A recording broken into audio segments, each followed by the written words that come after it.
What's up mga Koops, Manga Moto nagbabalik. Record of Ragnarok Kabanata 79.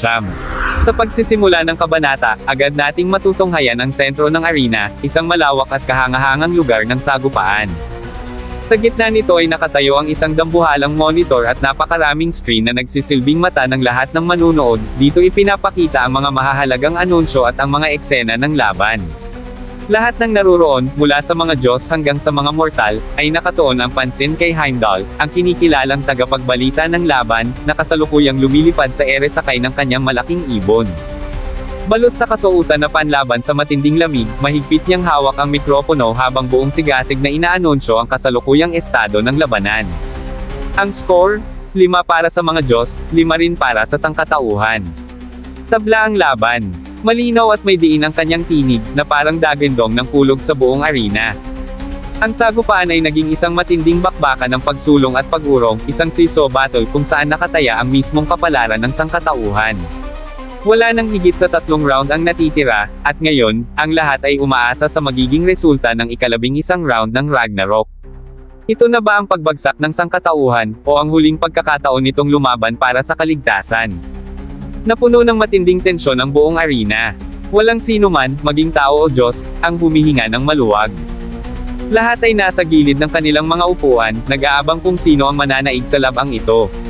Mula sa kanyang mataas na pwesto, tanaw ni Heimdall ang malawak na entablado ng digmaan. Sa di kalayuan, natatanaw niya ang paglalabanan nina Loki at Simo, dalawang mandirigmang handang ilagay ang kanilang buhay sa laban. Isang eksenang kahanga-hanga, ngunit sa sandaling magsimula ang sagupaan, ang magandang tanawin na ito ay siguradong magiging isang bangungot. At dumating na nga ang sandali.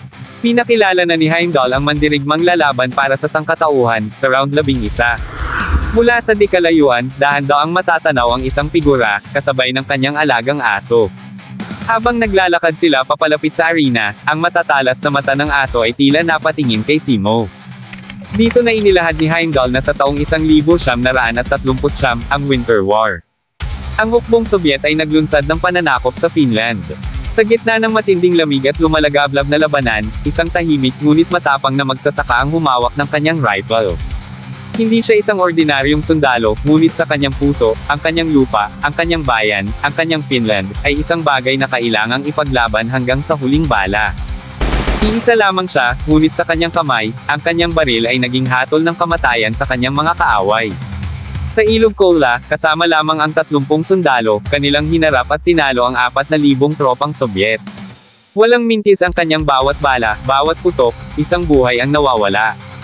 Sa loob ng digmaan, siya ang naging pinakakinatatakutin ng kanilang kalaban, 542 kaaway ang bumagsak sa kanyang mga kamay. Wala siyang hinayaang makatakas. Sa kasaysayan ng sangkatauhan, sa kanyang panahon walang sniper ang nakalampas sa kanyang husay. Tinawag siyang White Death, walang iba kundi si Simo Häyhä. Habang naglalakad, napatigil si Simo at ang kanyang alagang aso sa isang napakagandang lokasyon. Hindi nagtagal, banilinan niya ang kanyang alaga na manatili roon dahil babalik naman siya agad. Sa malaking monitor, makikita nating iniwan ni Simo ang kanyang aso sa hangganan ng arena, sapagkat hindi ito maaaring isama sa laban. Samantala, ilang mga Diyos ang nagtataka kung para saan ang napakalaking field na matatanaw sa itaas nila. Habang ang isa naman ay naguguluhan kung bakit umuulan ng snow sa lugar kung saan magaganap ang laban. Patuloy siyang nagtatanong, saan nga ba talaga ito nagaganap? Sa kabilang banda, ang mga sundalong nanunood ay napabulong na tila pamilyar ang kagubatan kung saan lalaban si Simo. Isa sa kanila ang nagkumpirma na walang duda, ang kagubatan na kanilang nakikita ay eksaktong replika ng kanilang dating tirahan noong sila ay nabubuhay pa. Tama nga sila, dahil ang napiling lugar ni Simo para sa laban ay isang napakalawak na replika ng Finland. Ito na rin ang pinakamalaking larangan ng labanan sa kasalukuyan, na walang kapantay sa laki at lawak.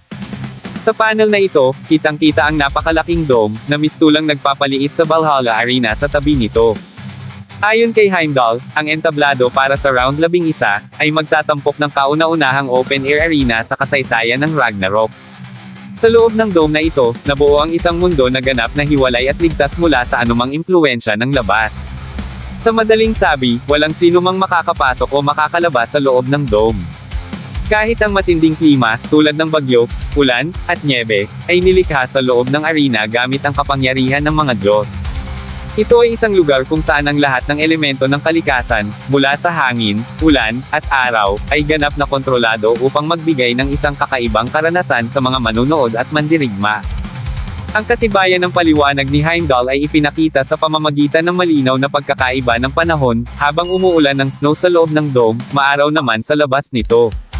Samantala, ang bawat kaganapan sa labanan ay mabibidyohan ng mechanical na ibon, na siyang magpapadala ng live footage sa napakalaki at maraming screen monitor sa Valhalla Arena.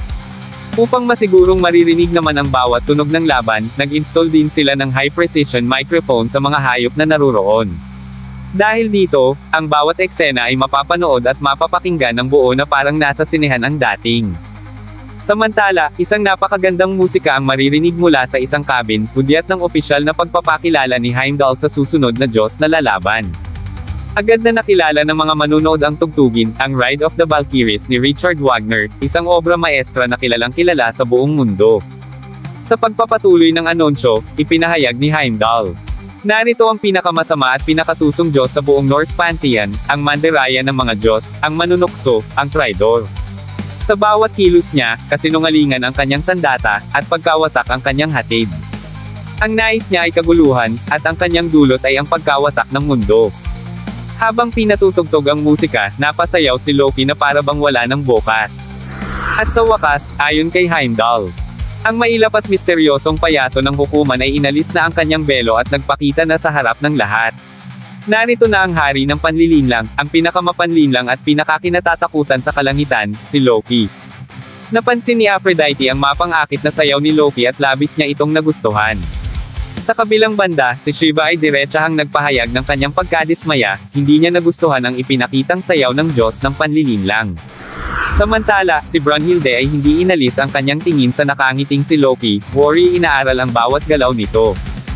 Habang patuloy ang palabas, iba't iba ang naging reaksyon ng mga Diyos na nanunood.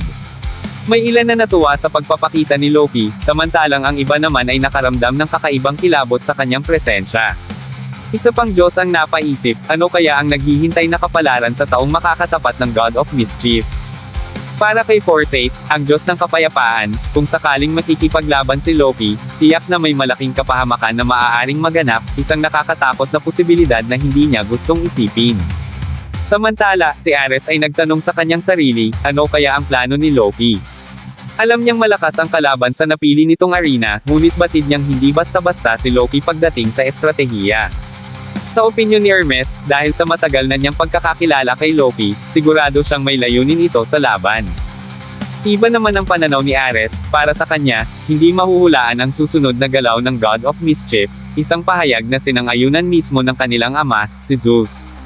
Ipinaliwanag ni Zeus na ang lakas ni Loki ay isang pambihirang kakayahan. Kahit pa mas makapangyarihan ang kanyang kalaban sa direktang labanan, sa hindi maipaliwanag na dahilan, si Loki pa rin ang laging natitirang nakatayo sa huli. Dahil sa sinabi ni Zeus, lalong nakadama ng takot si Ares. Dagdag pa ni Zeus, kung si Thor ang tinaguri ang Supreme Berserker ng Norse Pantheon, si Loki naman ay isang god assassin na walang mukha, isang god na mahirap basahin at mas mahirap pang labanan. Sa gitna ng kanyang malalim na pag-iisip tungkol sa paparating na laban, biglang naalala ni Brunhilde ang kanyang bunsong kapatid. Nasaan na nga ba ito? Tanong niya sa sarili. Ngunit bago pa siya makapag-isip ng husto, nagsimula na ang laban. Ang battlefield ay napakalawak, at sa pinakamababang bahagi ng panel ay makikita si Loki, nakatayo at nakangiti. Samantala, sa isang tagong bahagi, handa na si Simoheha, tahimik na nag-aabang at inyaasinta na si Loki gamit ang kanyang rifle. Sa napakalayong distansya, si Loki ay mistulang isang maliit na tuldok lamang sa iron sight ni Simo. Ngunit sa isang hindi inaasahang kilos, biglang inilabas ni Loki ang isang megaphone, parehong-pareho sa gamit ni Heimdall. Patuloy siyang naglakad ng walang pag-aalinlangan, tila hindi iniintindi ang posibilidad na tamaan siya ng bala. Sa megaphone, malakas niyang isinambit. Nagbabalik ba sa iyong alaala ang lugar na ito, Simo? Pakiramdam mo ba'y bumalik ka sa impyernong digmaan na minsan mo nang pinagdaanan? Ngunit sa kabila ng mga salitang iyon, nanatiling matatag at hindi natinag si Simo. Hindi niya hinayaang maapektuhan siya ng mga panunukso ni Loki, nakatuon lamang siya sa kanyang target. Dito na inihagis ni Loki ang megaphone, at kasabay nito, isang maitim na aura ang lumabas mula sa kanyang kamay. Sa kumpiyansa niyang tinig, binitiwan niya ang mga salitang, Hindi mo na kailangang mag-alala, Simo, matatapos din ang laban na ito sa lalong madaling panahon. Naguluhan ang mga nanonood. Ano nga ba ang maitim na hamog na bomb-alot kay Loki? Puno ng pagtataka, natanong ni Heimdall sa sarili, nilamon na ba ng kadiliman si Loki? Hindi nagtagal, 4 na figura ang unti-unting lumitaw mula sa makapal na usok. At nang tuluyang lumisan ang maitim na usok, bumungad sa lahat ang isang nakagugulat na eksena, isang dambuhalang maso, isang paa na may suot na sandalyas, at isang pamilyar na mukha. Naging balang lahat. Sa tabi ni Loki, lumitaw sina Thor, Odin, at Heracles, 3 makapangyarihang Diyos. Isa itong nakakikilabot na tanawin, isang eksena na kahit sino ay hindi gugustuhin kalabanan ng mag-isa. Napamulagat si Jack the Ripper, nagulat ang mga Diyos ng Griego, at maging si Brunhilde ay hindi makapaniwala sa ginawang estratehiya ni Loki. Hindi lamang ang mga kilalang tao at gods ang nagulantang, kundi pati na rin ang buong madla. Sa hindi inaasahang pagkakataon, seryosong humingi ng kapatawaran si Loki kay Brunhilde. Sa loob-loob niya, hindi siya maaaring mamatay sa laban na ito, kung may dapat maglaho, si Brunhilde iyon. Habang nanginginig ang kanyang mga kamay, inihanda ni Loki ang sarili sa isang matinding pag-atake. Samantala, nanatili pa ring nakikiramdam si Simoheha, pinagmamasdan ang bawat galaw ni Loki. At sa isang iglap, sabay-sabay lumusob sina Heracles, Odin, at Thor, patungo sa kinaroroonan ng mandirigman ng sangkatauhan. At dito na nagtapos, alam kong bitin ka sa kwentuhan natin, kaya sorry na agad. What's up mga poops, Manga Moto nagbabalik. Record of Ragnarok Kabanata 100. Ang mahiwagang singsing. Sa umpisa ng kabanata, nagsimulang sumulong ang mga replikang Diyos na nilikha ni Loki. Ngunit, biglang napahinto si Heimdall. May kung anong kilabot ang bomb-alot sa kanyang pakiramdam, isang bagay na hindi tama. 4 laban sa 1. Hindi ito patas, tila labag ito sa mga patakaran ng isang marangal na labanan. Ngunit kahit na nag-aalinlangan siya, isang matinding paniniwala ang isinigaw ng kanyang instinct, walang ibang pagpipilian ng mandirigman ng sangkatauhan kundi lumaban. Mabilis na lumipas ang kalahating segundo, at nagsimula ang matinding sagupaan. Sa loob ng arena sa Valhalla, sa panig ng mga Diyos na nakamasid, umalangaw-ngaw ang malakas na tinig ni Heimdall. Sa pagsabi niya ng fight, sa isang iglap, nagliyab ang entablado ng matinding labanan. Ang buong paligid ay yumanig sa hiyawan ng mga Diyos na saksi sa labang ito. Ang tunog ng kanilang sigawan ay parang dumadagandong na alon, nagpapahiwatig ng nag-uumapo na pananabik at tensyon. Ngunit hindi ito isang ordinaryong labanan. Unti-unti nang nakakalapit ang mga replika ni Thor, Odin at Heracles kay Simoheha, ang maalamat na sniper, na sa kabila ng panganib ay nanatiling kalmado, mahigpit na nakahawak sa kanyang rifle at nakaasinta.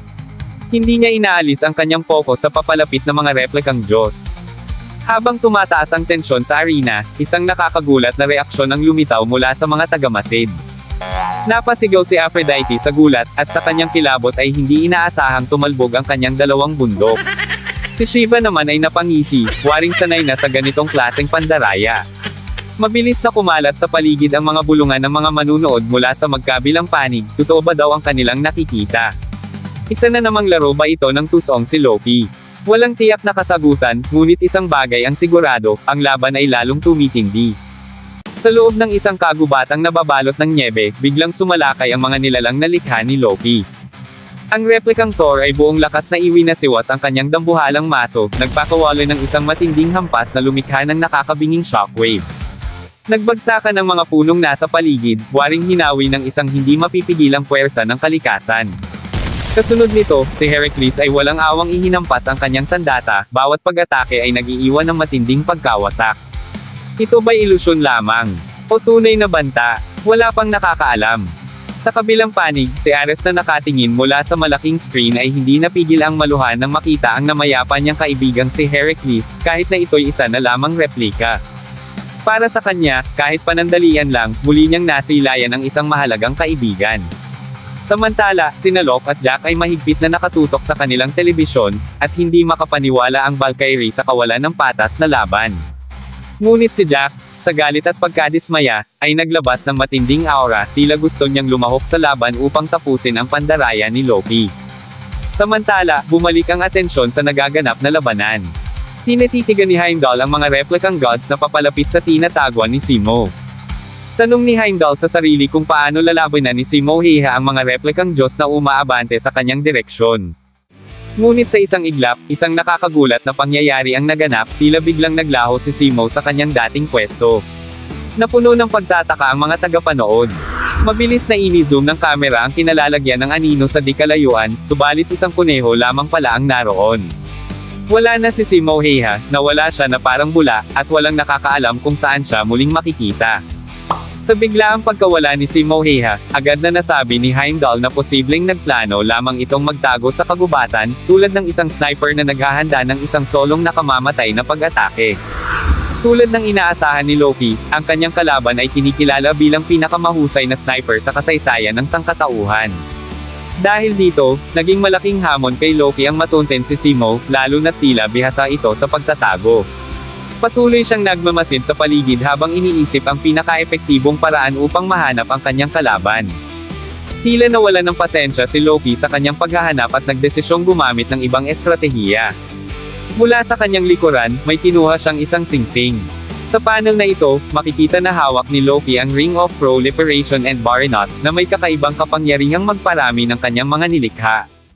Hindi nagtagal, inihayag ni Loki na dadagdagan niya ang bilang ng kanyang mga replika. Isang maitim at makapal na usok ang unti-unting bumalot sa buong lugar, nagdudulot ng matinding kadiliman. Nabahala si Heimdall habang nanunood mula sa Valhalla Arena. Napansin niyang hindi na nila malinaw na nakikita sa malaking screen ang nangyayari sa laban. Sa loob ng usok, nagsimulang magkaroon ng mga karagdagang replika ang mga naunang nilikha ni Loki. Ang bawat replika ay tila mayroong sariling presensya at anyo, na nagmumula sa maitim na usok na galing kay Loki. Nang unti-unti nang maalis ang usok, laking gulat ni Heimdall nang makita ang napakaraming replika nina Heracles, Thor, at Odin. Dahil sa sobrang dami, hindi na niya matiyak ang eksaktong bilang ng mga ito. Lumulutang sa ere, inutusan ni Loki ang kanyang mga replika na hanapin si Simo sa kagubatan. Agad na sumugod ang mga ito, winawasak ang bawat bahagi ng kagubatan upang matunten ang sniper. Samantala, si Musashi Miyamoto, na nanunood sa labanan, ay hindi moari ang nangyayari. Maging si Herist ay napaisip kung isa bang uri ng ninjutsu ang ginagawa ni Loki. Nasabi ni Kojiro Sasaki na hindi niya lubos na nauunawaan ang kapangyarihan ni Loki, ngunit sa kabila nito, naniniwala siyang wala ng silbi ang pagtatago ni Simo. Aniya, oras na lamang ang bibilangin bago siya matunton. Bumaba naman si Loki sa gitna ng mga kabahayan at, gamit ang kanyang kapangyarihan, nagpalabas na naman siya ng isang megaphone. Sinimulan niyang asarin si Simo, tinatanong kung natatakot na ba ito. Ipinaalala ni Loki na siya mismo ay eksperto rin sa larong tago-taguan. Habang patuloy na nang aasar, sinabi niya na kahit saan magtago si Simo, matutuklasan din niya ito. Ngunit bago daw mamatay si Simo sa laban at tuluyang mapunta sa Niflheim, nais munang ibigay ni Loki ang kaunting konteksto. Ipapaliwanag niya ang katotohanan sa likod ng bangungot na sitwasyon na kinakaharap ngayon ni Simo. Para kay Loki, sa kabila ng lahat ng nangyari, ang isang laro ay dapat laging maging patas. Sa kabila ng mga panunokso, nanatiling tahimik si Simo sa kanyang pinagtataguan, nakikinig lamang sa bawat salitang binibitawan ni Loki.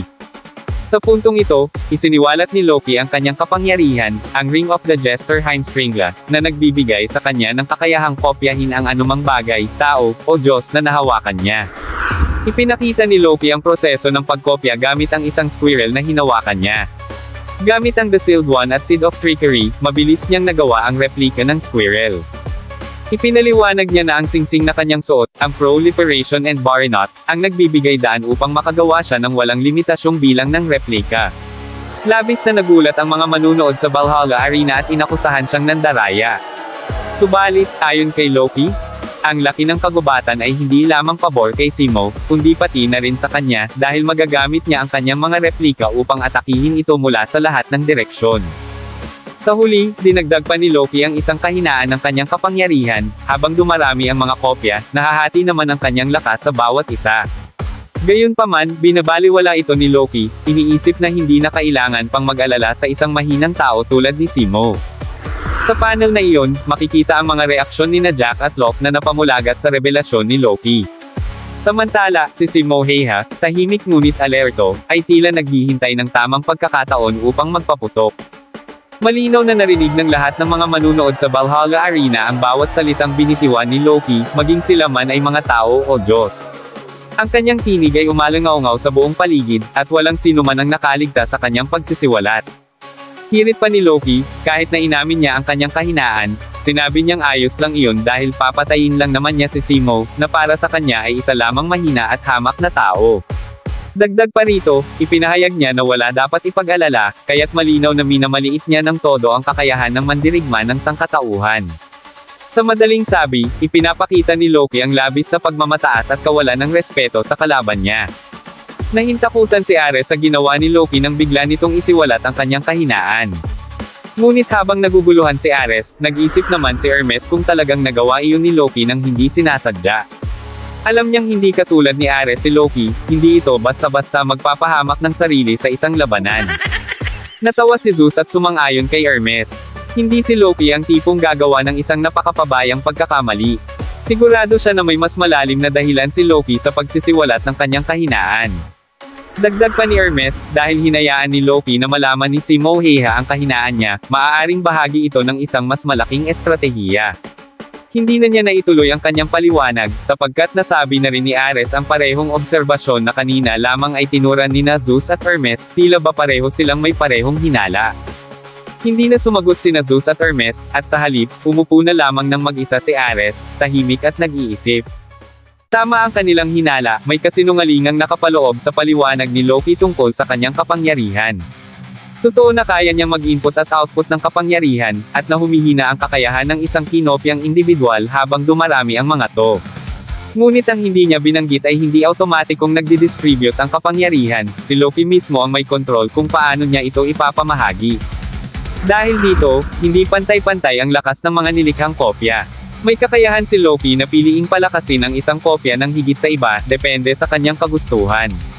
Sa ganitong paraan, nagawa niyang lumikha ng isang hukbo na may iisang anyo ngunit may malaking pagkakaiba sa kanilang mga antas ng kapangyarihan. Sa estratehiyang ito, may isang copy ang mas malakas kaysa sa iba, nagtataglay ng concentrated attributes na magpapahirap sa kalaban na matukoy ang tunay na panganib. Hindi pa tiyak kung ano ang gagawin ni Zemo laban sa napakaraming kopya ni Loki, ngunit isang bagay ang sigurado, kung mapapatay ni Zemo ang isang mahinang bersyon, maaaring isipin niyang lahat ng kopya ay mahina, kaya maaaring bumaba ang kanyang depensa. Ngunit kung ang matamaan niya ay isang pinatibay na bersyon, iisipin naman niya na lahat ng kopya ay malalakas, na magpapalala ng kanyang pag-aalinlangan at pagdududa. Sa ganitong paraan, siguradong mas mape-pressure siya. Isang magulong labanan ang nalalapit, isang digmaang binubuo ng napakalaking hukbo na magkapareho ang anyo ngunit may iba't ibang antas ng lakas. Walang duda na maguguluhan si Zemo sa estratehiyang ito, at si Loki ang siguradong makikinabang. Ito ang tunay na layunin ng Diyos ng Panlilinlang, isang bitag na maingat niyang itinakda upang tiyakin ang pagkatalo ni Zemo. Tahimik na nanunood sina Brunhilde at Buddha. Kitang-kita nila kung paano gumagana ang combat style ni Loki, isang labanan ng panlilinlang at diskarte. Napangiti si Loki. Gusto niyang pagsisihan ni Brunhilde ang desisyong siya ang napiling lumaban para sa panglabing isang paghaharap ng mga Diyos laban sa sangkatauhan. Habang patuloy na sumusulong ang hukbo ni Loki, umaalingaw-ngaw ang kanyang malamig at mapanlinlang na tinig sa buong paligid. Buo ang kanyang kumpiyansa habang ipinahayag niya na walang sinuman ang makakataka sa kanyang mga kamay, lalo na mula sa makapangyarihang kakayahan niyang Ring of the Jester, isang abilidad na nagdadala ng takot sa sinumang humaharap sa kanya. Biglang inanunsyo ni Heimdall ang matinding pag-atake ng hukbong Diyos, na walang habas na sinisira ang kagubatan habang patuloy nilang hinahanap si Zemo. Ngunit sa gitna ng kanilang pagsulong, isang malakas na putok ng baril ang pumailan lang sa himpapawid. Ang lahat ng manunood ay napanganga sa kanilang nasaksihan. Biglang napalingon ang mga replika ni Heracles patungo sa pinagmula ng malakas na putok ng baril. Sa kanilang paningin, isang nakakasilaw na liwanag ang mabilis na lumalapit, animoy isang nagbabadyang kapahamakan na hindi nila maaaring baliwalain. Mula sa Mosin Nagant rifle ni Zemo isang bala ang lumipad na may inisyal na bilis na 810 metro kada segundo, lagpas ng higit sa 2 beses sa bilis ng tunog. Ngunit bago pa man ito tumama, ang bala ay nagliwanag at unti-unting nagbabago ng anyo sa ere at sumabog sa libo-libong maliliit na piraso na maihahalin tulad sa puting bulaklak na tila ulan ng kamatayan. Ang liwanag mula sa pagsabog ay nagdulot ng isang pambihirang eksena, lahat ng kopya ni Loki, maging ang pinalakas niyang bersyon ni Thor, ay tinamaan sa isang iglap. Ang mga manunood ay napatahimik. Kanina lamang, tila imposibleng labanan ang hukbo ni Loki, ngunit sa isang putok lang ng baril, ang kanilang napakalaking bilang ay naglaho sa isang kisap mata, animoy abo sa hangin. Ang mga makapangyarihang Diyos ay labis na nagulantang sa hindi inaasahang lakas ng kapangyarihang ipinamalas ng sniper ng sangkatauhan. Maging si Jack, na dati walang bahid ng pagkabahala, ay nanlaki ang mga mata sa matinding gulat. Ang taong minamaliit ni Loki, isang simpleng nilalang sa paningin ng mga Diyos, ay ngayon naging sanhi ng pangamba sa kanilang lahat. Ang ginawa niya ay hindi lamang patunay ng kanyang nag-uumapo na kakayahan, kundi isa ring malinaw na babala sa lahat ng Diyos na hindi nila dapat basta-bastang maliitin ang isang tao. Natulala si Loki habang pinapanood ang kanyang hukbo na naglaho sa isang iglap. Galit na galit siya, hindi makapaniwala sa kanyang nasaksihan. Ang mandirigmang minamaliit niya ay higit palang malakas kaysa sa inaakala niya. Ngayon lamang siya nakaranas ng ganitong matinding dagok. Ito pala ang tunay na lakas ng mandirigmang pinili ni Brunhilde upang tapusin siya. Sa malayong bahagi ng kabundukan, isang figura ang unti-unting lumitaw mula sa malawak na puting tanawin ng nyebe. Si Simo Heha, ang kinatatakutang White Death, ay nakadapa, mahigpit na hawak ang kanyang rifle, habang mataman niyang tinitingnan ang kinaroroonan ni Loki sa pamamagitan ng kanyang iron sight. Tahimik at walang pag-aalinlangan, nananatili siyang nakaasinta, handang pumatay. Ngunit sa isang iglap, isang patak ng dugo ang lumabas at tumulo sa malinis na nyebe, at ito mismo ay nagmula kay Simo Heha. Sa huling panel ng manga, kitang-kita kung paano siya dahan-daang nagbilang, waring sinusukat ang nalalabing oras. Ngayon, ang mandirigmang dating minamaliit ni Loki ay isa ng nilalang na kinatatakutan, isang taong may kakayahang pumatay ng napakaraming Diyos kung nanaisin niya. Todes ka talaga ngayon, Loki. At dito na nagtapos, alam kong bitin ka sa kwentuhan natin, kaya sorry na agad. What's up mga Koops, Manga Moto nagbabalik. Record of Ragnarok. Kasunduan ng kamatayan. Sa simula ng kabanata, ang puting nyebe ay nagmistulang belo ng katahimikan. Ang bawat kopya ni Loki na tinamaan ng bala ni Simo Heha ay unti-unting naglaho, nag-iiwan lamang ng maitim na usok, isang senyales ng kanilang lubusang pagkawala. Nayanig ang buong arena sa isang iglap. Maging ang mga Diyos at sangkatauhan ay natigilan, hindi makapaniwala sa kanilang nasaksihan. Napanganga ang lahat, tila hindi makahanap ng sapat na salita upang ipaliwanag ang matinding takot at pagkagulat na bumalot sa kanila. Ang kinatawan ng sangkatauhan, si Simo, ay nagpakita ng isang kapangyarihang hindi lamang nakakatakot kundi nakapangangilabot, isang kakayahang labis sa inaasahan ng sinuman. Maging si Heimdall ay hindi makapaniwala at sinabi na isang bala lamang ang kinailangan ni Simo upang maisakatuparan ang pambihirang atake na iyon. Dagdag pa niya, sa kabila ng di mabilang na kopya ng Three Gods, isang bala lang ang umubos sa lahat. Sa mga naglalakihang screen monitor sa Valhalla, kitang-kita ang mahiwagang paghiwalay ng bala sa maraming piraso, na naging mistulang scattering shot. Ang epekto nito ay kagilahilalas, nagpakalat ng dugo ng mga Diyos na parang namumukadkad na bulaklak sa puting nyebe. Sa isang nakatayong puno, si Loki ay nanatiling nagmamasid, sinusuri kung saan nanggaling ang pag-atake ni Simo. Batay sa liwanag, tunog ng putok, at laki ng pinsala, sinubukan niyang tukuyin ang pinagmulan nito.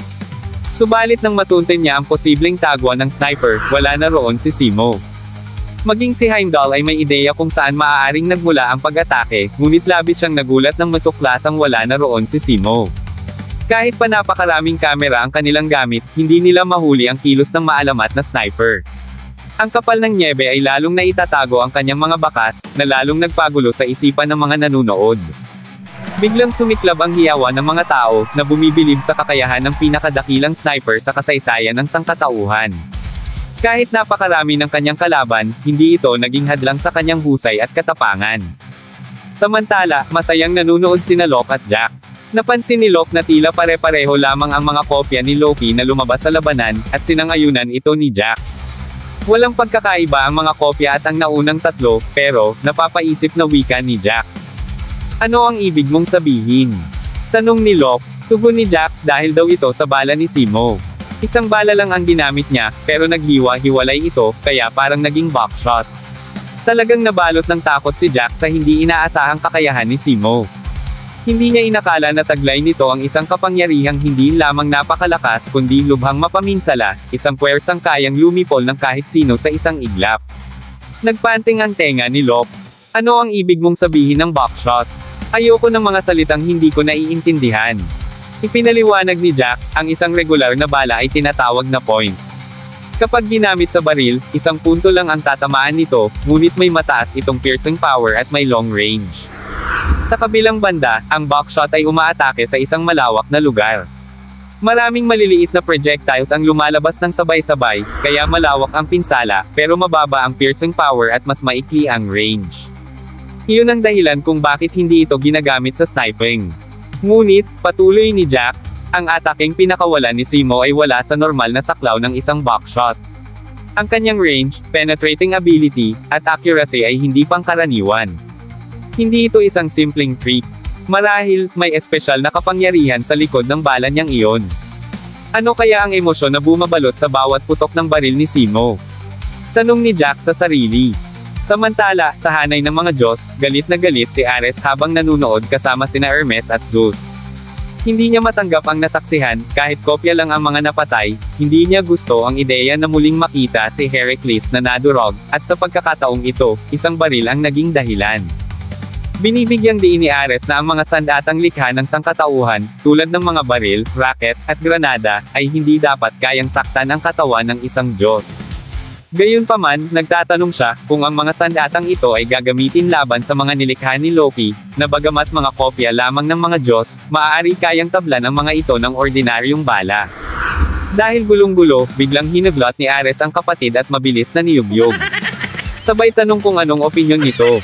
Kahit nahihilo sa pagyugyog, sumagot si Hermes, hindi niya rin alam kung posible ang nangyari gamit ang Voland o Shared Destiny. Naputol ang kanilang pag-uusap nang biglang magsalita si Zeus, baka may isa pang trick na ginamit si Brunhilde. Sa loob ng isang silid, mag-isang nanunood si Brunhilde nang biglang bumukas ang pinto. Inakala niyang si Gol ang dumating, ngunit hindi pala. Hindi ako si Gol, ani Buddha, na pumasok sa silid. Nagulat si Brunhilde at nagtanong kay Buddha kung ano ang kailangan nito sa kanya. Habang nanunood ako ng laban, may isang bagay na nakapukaw sa akin, sagot ni Buddha.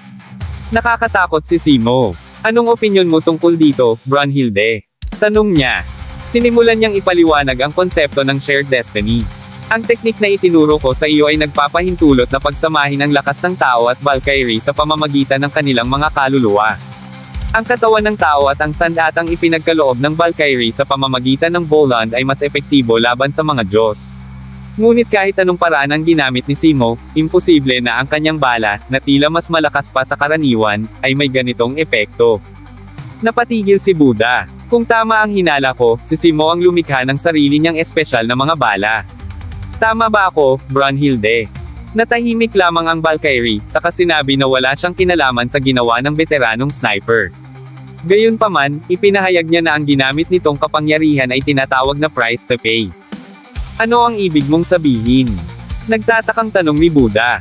Sa buong sangkatauhan at kahit sa hanay ng mga Diyos, si Simo lang ang may kakayahang gawin ito, sagot ni Brunhilde. Ang kanyang bala ay hindi isang ordinaryong bala. Ang mismong kidney niya ang ginamit niya bilang bala. Pagbalik ng panel kay Simo, makikita siyang nasa ibang posisyon, maingat na nakaasinta. Sinisiguro niyang manatili sa isang malayong distansya upang hindi siya makita ni Loki at upang mapanatili ang kanyang kalamangan sa laban. Sa sumunod na eksena, ipinakita kung paano naging bala ang mismong kidney ni Simo upang gamitin sa kanyang sniper rifle. Sa pagkasira ng kanyang kidney, unti-unti itong nagbago ng anyo, naging isang bilog na tila hinuhubog ng isang hindi maipaliwanag na puwersa.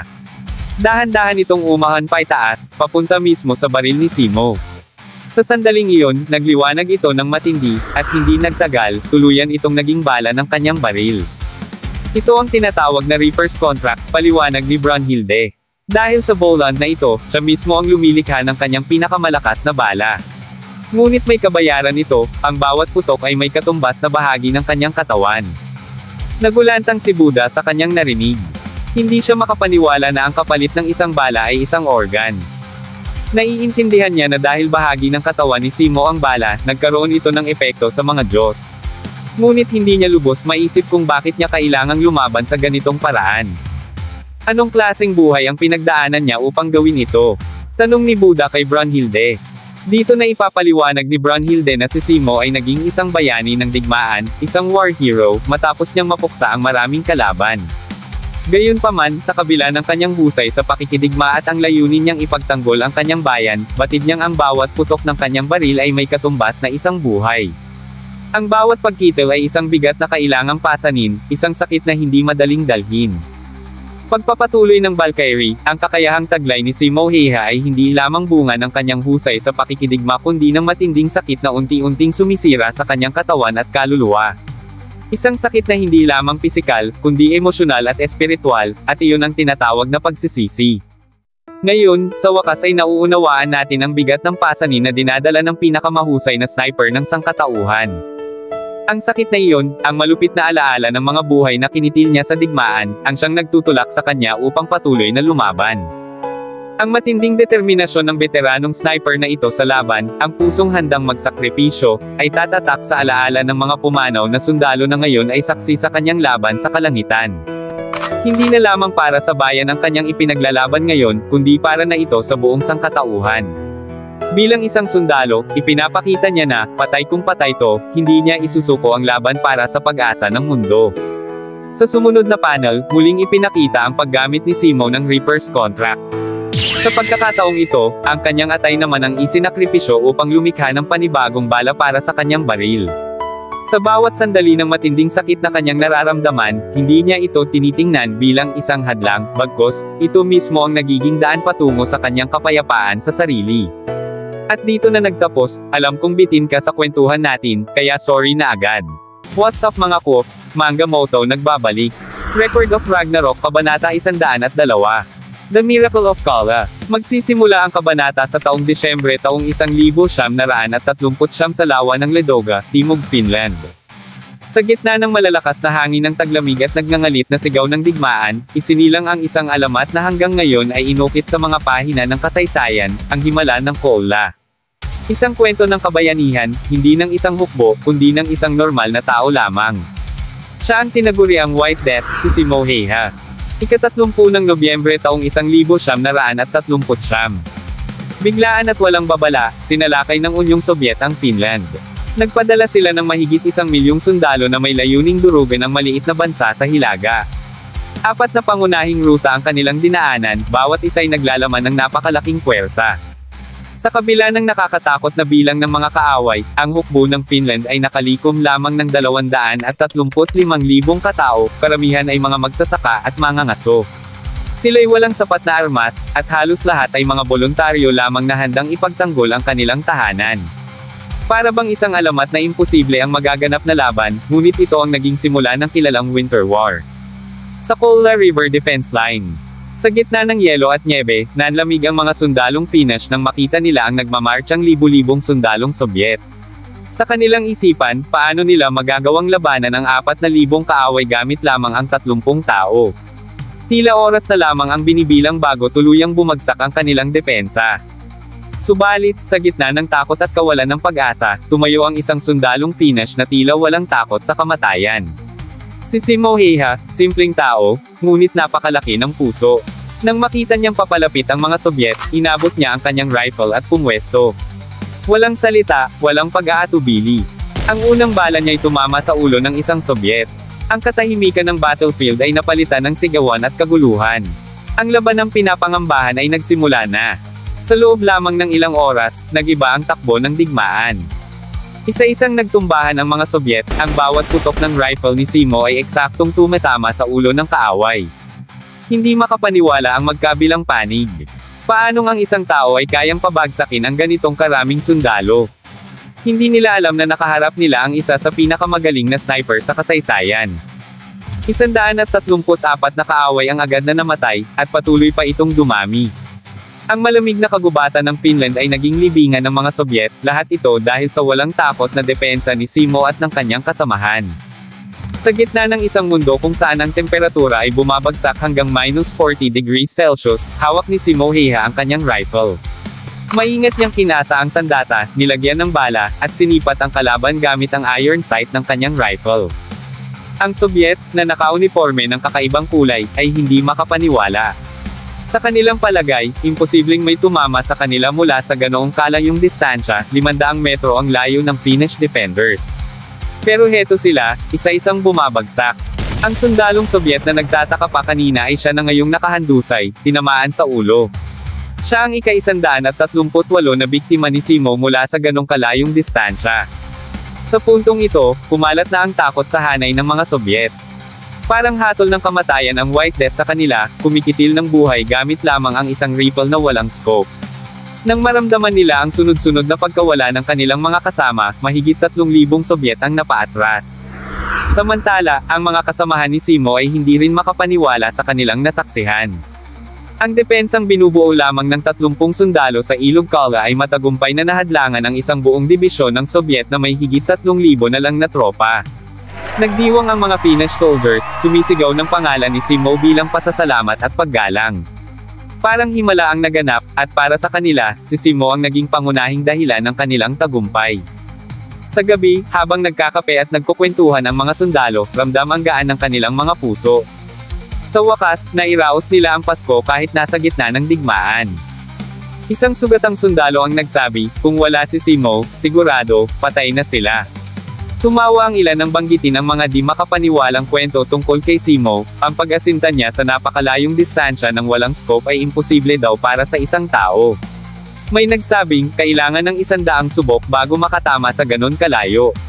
Sagot ng isa pa, baka 1,000 subok ang kailangan. Nagtawanan sila, kahit papaano'y sa kanilang biruan ay napagaan ang kanilang kalooban.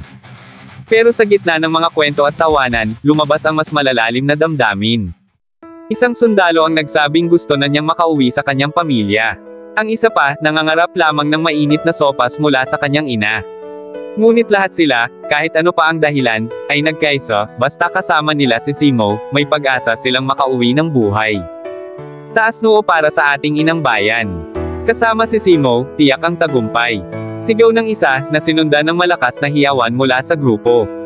Sila ay nagkakaisa, handang ipaglaban ang kanilang lupain, ang kanilang pamilya, at ang kanilang buhay. Sa kwento ng Winter War, si Simo Häyhä ay hindi lamang isang sundalo, siya ang naging simbolo ng tapang at pananalig. Isang bayani na, para sa mga kasamahan niya, ay parang Diyos ng digmaan, laging handang ipagtanggol ang kanyang bayan. Nagtanong ang isa sa mga sundalo kung nasaan si Simo at bakit hindi nila kasama ang bayani ng kanilang digmaan. Sumagot ang isa sa kanila, maaga raw nagpahinga si Simo dahil marami pa silang gagawin kinabukasan. Lalong humanga ang sugatang sundalo sa disiplina na ipinapakita ni Simo. Ito raw ang dahilan kung bakit talagang hinahangaan niya ang kasama, sa kabila ng lahat ng kanyang nagawa, nananatili itong disiplinado at mapagpakumbaba. Para sa kanya, lalong naging kahanga-hanga si Simo. Dahil dito, nagsimula na ring tumulad ang iba pa nilang mga kasamahan, mas maaga na ring matutulog ang ilan sa kanila upang gayahin si Simo. Ngunit sinong mag-aakala? Ang totoo, ang iniisip ng lahat ay maaga lamang natutulog si Simo upang magpahinga. Ang hindi nila alam, mula pa noong unang beses na nakapatay siya ng tao, wala nang gabing nakatulog si Simo ng payapa. Patuloy siyang humihingi ng tawad sa bawat katawan na kanyang napatumba. Hindi niya pinapakita ang sakit na nararamdaman para hindi panghinaan ng loob ang kanyang mga kasamahan. Lalong bumigat sa kanya ang pighati nang maalala niya ang isang sundalong kanyang napatay, may pendant itong suot na may larawan ng asawa at anak. Isang sulyap lang dito, at para bang binagsakan siya ng buong mundo. Sa likod ng bawat pagkalabit niya sa gatilyo, sa bawat binitiwang bala, hindi kalaban ang kanyang unang iniisip, kundi ang bawat pamilyang mawawala ng mahal sa buhay. Pero wala siyang pagpipilian. Kailangan niyang lumaban para sa kapayapaan at kaligtasan ng kanyang inang bayan. Ayaw man niyang makapatay, hindi na niya ito matakasan. Hanggang isang araw, bago matapos ang Winter War noong ika-6 ng Marso, 1940, sa Kola River front line, nakalapit na ang mga sundalong Sobyet sa kanilang posisyon. Isang sundalo ang biglang tinamaan sa ulo. Nagulat ang mga Sobyet, hindi nila alam kung saan galing ang bala. Naisip nila, si Simo Häyhä na naman siguro iyon. Umabot na sa 504 na po ang opisyal na bilang ng mga napapatay niya, at maya-maya lang, madidagdagan pa ito. Sa kumpirmasyon, nalaman nilang lumagpas na sa 541 ang kanyang napatay. Pero dito na nangyari ang insidente na ikinagimbal ng mga Finnish soldiers. Dahil bahagyang nakalapit na ang mga Sobyet, aktibong hinahanap siya ng isang Sobyet sniper. Pinaalalahanan ng kanyang katabi na huwag munang sumilip dahil delikado. Pero hindi nag-ingat ang Sobyet sniper. Sa isang iglap, nakita ito ni Simo at, sa isang mabilis na putok, tinamaan niya ito sa ulo, agad itong napatay. Ngunit tila nagbiro ang mga Diyos. Bago tuluyang bumagsak ang katawan ng Soviet sniper, nagawa pa nitong kalabitin ang gatilyo ng kanyang baril. Sa isang iglap, lumipad ang bala, walang tiyak na direksyon, tila isang ligaw na bala ng kamatayan. Tumama ito sa isang matigas na bato, at sa di maipaliwanag na pagkakataon, nagbago ang direksyon ng bala. Masyado nang huli nang mapansin ni Simo ang panganib. Bago pa siya makaiwas, tumama ang ligaw na bala sa kanyang mukha. Gulat na gulat ang spotter ni Simo sa nangyari. Agad nagsilapit ang ilang kasamahan nila, patakbo, upang tumulong. Nakita agad ng isa sa kanila na ang tama ni Simo ay sa panga, at wasak na wasak ito. Agad namang sumigaw ang kasama niya, tinatawag ang medic para maasikaso si Simo, dahil malubha talaga ang tama sa kanyang mukha. Sa gitna ng kaguluhan ng paghahanap ng lunas, ramdam ni Simo ang matinding sakit habang nakatingin sa kalangitan. Sa mga sandaling iyon, alam niyang kahit hindi siya agad mamamatay sa tama niya, hindi niya inaasahan na mapapatawad pa siya ng mga taong kanyang kinitilan ng buhay. Pero kahit papaano, sa isang saglit, naramdaman niya na parang may kapayapaang damapo sa kanya. Habang dahan-dahang pumipikit si Simo at unti-unting nawawala ng malay, humihina na rin ang ingay ng mga putukan at sigawan sa paligid niya. Natapos ang digmaan. Muling naging tahimik at payapa ang Finland, ang bansang buong tapang na ipinaglaban ni Simo. Sa kasaysayan, naitala ang kanyang pangalan, na may bilang na 542 na napatay, ang pinakamataas na record ng isang sniper sa kasaysayan ng sangkatauhan. Tinuring siyang pinakamahusay na sniper, walang kapantay ang galing, at higit pa doon, kilala rin siya sa kanyang kabutihang loob. Makalipas ang panahon, sa isang maliit at tahimik na bahay, makikita si Simo na nagpapahinga, nagpapagaling kasama ang kanyang pinakamamahal na alagang aso, sa isang mundong malayo na sa digmaan. Pero biglang dadalhin tayo sa kasalukuyan, sa gitna ng matinding bakbakan ni Simo at Loki, sa loob ng dambuhalang Dome Arena. Patuloy na ginagamit ni Simo ang kanyang Reaper's contract, habang ang sariling atay naman niya ang nagiging bala ng kanyang baril. Samantala, si Red Reader, na nagsilbing katuwang sa pagpapaaktibo ng Reaper's contract, unti-unti na ring nadudurog, parehong sitwasyon na dinaranas ni Simo, na pinapasan ang matinding kapalit ng kapangyarihang nilikha niya. Ramdam ni Loki na pinupuntirya na siya sa mga sandaling iyon. Pero sa halip na umatras, tila hinahamon pa niya si Simo, batid na niya na sa susunod na putok, mahahanap na niya ang eksaktong kinaroroonan ng sniper. Hindi rin naman nagpatalo si Simo. Gamit ang tinatawag niyang anti-god sniping o the swan that pierces the heavens, pinakawalan niya ang isang mapaminsalang bala, diretso sa lokasyon ni Loki. Alam na alam ni Simo kung nasaan ang Diyos ng panlilinlang, walang sinuman, kahit isang Diyos, ang makakatakas sa talas ng mata ng isang mandirigma ng sangkatauhan. Agad namang nag-summon si Loki ng mga replika nina Heracles, Odin, at Thor para hadlangan ang paparating na bala. Pero walang epekto. Wasak ang mga ulo ng tatlong nilikha niya, at nakita ni Loki na papalapit na ang tunay na panganib. Dahil dito, nag-summon ulit siya ng isang Skull's Wall, isa sa pinakamalalakas na magic defenses. Pero kahit ganoon, hindi huminto ang bala. Umiikot ito ng sobrang bilis, unti-unting bumaon sa Skull's Wall, at hindi nagtagal, tumago sa ulo ni Loki mismo. Kitang-kita sa mukha ni Loki ang matinding pagkagulat. Ngayon, ang Diyos ng panlilinlang ay nasa bingit ng kamatayan. Ang tanong na lang, siya nga ba talaga ang tinamaan ni Simo? O isa lang itong replika na nilikha ni Loki upang iligaw ang kanyang kalaban? At dito na nagtapos, alam kong bitin ka sa kwentuhan natin, kaya sorry na agad. What's up mga Cooks, Manga Moto nagbabalik. Record of Ragnarok Kabanata 103. Pag-ibig ng Diyos ng panlilinlang. Sa simula ng kabanata, isasalaysay ang buhay ng isang nilalang na kilala sa kanyang matalas na isipan at likas na tuso. Isa siyang Diyos na naging sagisag ng panlilinlang, sindak, at kaguluhan. Subalit sa likod ng kanyang maskara, may damdaming mas malalim kaysa kasamaan o kapangyarihan, isang damdaming matagal nang itinatago. Ito ay tinatawag na pag-ibig. Sa hardin ng Valhalla, masisilayan ang mga Valkyrie na payapang nagtitipon sa lilim ng mga puno. May hawak silang mga mansanas mula sa mga sagradong puno, at habang kumakain, tahimik ang kanilang pagtawa at palitan ng sulyap. Biglang nagbago ang hangin. Isang presensya ang dumating, malamig, ngunit mapanuksong makapangyarihan. Sa isang iglap, natigilan ang lahat. Tila isang aninong gumalaw sa gitna ng liwanag. Ang mga mata ng mga Valkyrie ay sabay-sabay na napako sa isang nilalang na lumitaw mula sa manipis na ulap ng hamog. Siya ay may kaanyo ang hindi maipaliwanag, ang anyo'y pabago-bago, parang sining na hindi matapos-tapos. Isa siyang halong ganda at panganib. Ang mga Valkyrie ay kusa at tahimik na lumuhod, hindi dahil sa utos, kundi sa kilabot. Bagamat nagmula siya sa lahi ng mga Ice Giant, ang mga Jotun, na kilala bilang likas na kaaway ng mga Diyos, siya ay isang makapangyarihang nilalang na may tutumbas sa kapangyarihan ng punong Diyos ng Norse Pantheon na si Odin, pati na rin ang anak nitong si Thor.